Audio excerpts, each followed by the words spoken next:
आ रही है, बता दें आपको यहाँ पर अतीक और अहमद के बेटे असद का जो एनकाउंटर हो गया, ये बड़ी खबर आप तक पहुंचा रहे हैं। अतीक अहमद के बेटे असद का एनकाउंटर हो गया है।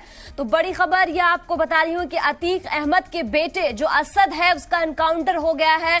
तो ये बड़ी खबर आपको बता रही हूँ कि आखिरकार जो है एनकाउंटर यहाँ अतीक अहमद के बेटे का है वो हो गया है। ये बड़ी खबर आपको इस वक्त बता रही हूँ। आखिरकार जो है अतीक अहमद के बेटे यहाँ असद का एनकाउंटर हो गया है सबसे पहले। और यहाँ खबर जो बता रहे हैं, लगातार अतीक सुर्खियों में रहने के बाद अब जो है अतीक के बेटे असद का एनकाउंटर हो गया है। तो यहाँ पर बता दूं आपकी ये बड़ी खबर जो है फिलहाल आ रही है कि अतीक अहमद के बेटे असद का एनकाउंटर हो गया है। यहाँ पर जिस तरीके से अतीक की पेशी हुई और यहाँ पर अदालत ने 14 दिन की पुलिस रिमांड तो मंजूर कर ली थी, लेकिन इसी बीच जो है अतीक अहमद के बेटे असद का जो वो एनकाउंटर हो गया है।